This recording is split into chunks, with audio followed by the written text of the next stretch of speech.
یہ بات ہمیشہ ملحوظ رکھیں، جب آپ کسی کی مدد کرنے جا رہے ہوں تو صرف اللہ کی رضا کو ہی ملحوظ رکھیں۔ جب آپ کسی سے صلے کی توقع رکھیں کہ کل یہ میرے کام آئے گا،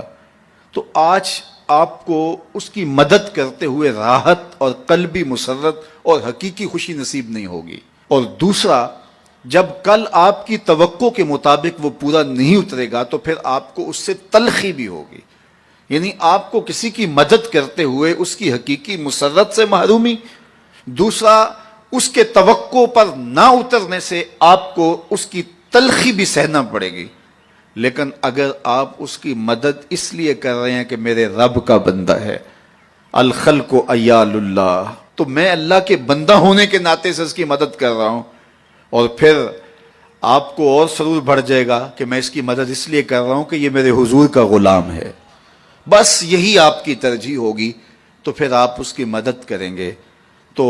کوئی اس سے آپ کی مستقبل کے اندر توقع وابستہ نہیں ہوگی،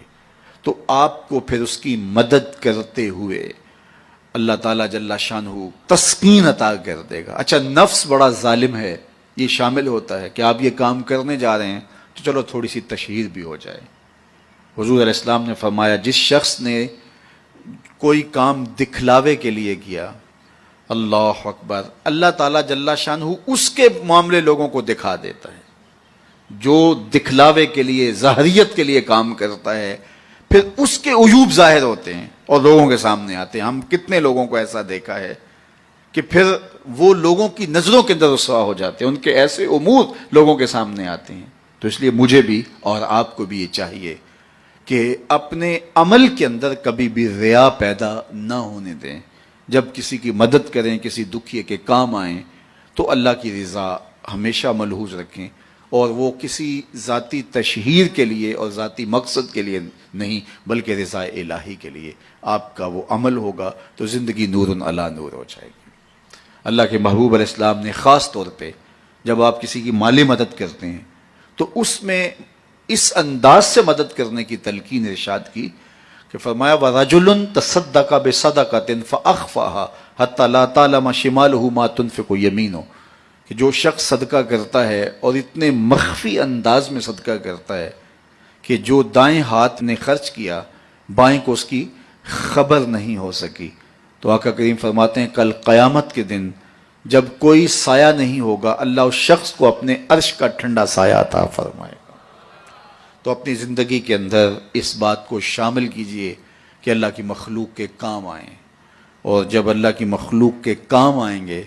تو یہ آپ کے باطن کی تسکین کا سبب ہوگا اور قرار جاں کا ذریعہ بنے گا، اور حضور کی خوشنودی آپ کو نصیب ہوگی۔ میرے والد گرامی رحمت اللہ تعالی علیہ فرمایا کرتے تھے کہ اگر تم یہ چاہتے ہو کہ تم سے رسول کریم پیار کریں تو تم حضور کی امت سے پیار کیا کرو۔ آپ کسی کے بچے کا منہ چومیں، اس کی گال سہلائیں، اس کے سر پہ شفقت سے ہاتھ رکھیں، اس کو 50 روپے 100 روپے خوشی سے دیں، تو آپ اس کو دے رہے ہوتے ہیں، اس کے باپ کے چہرے کو دیکھنا کہ تم تمہارا ہوتا ہے، اور وہ آپ کے اوپر فدا ہو جانے کو چاہ رہا ہوتا ہے کہ یہ میرے بیٹے کی گال سڑا رہا ہے۔ یار کوئی کسی کے بیٹے سے پیار کرے تو اس کی شفقتیں آپ پہ برس رہی ہوتی ہیں، تو جب رسول اللہ کی امت سے کوئی پیار کرے تو رسول کریم کی رحمتیں کتنی برس رہی ہوتی ہیں اس کے اوپر۔ اس لیے حضور کی امت سے پیار کرو۔ اللہ کے محبوب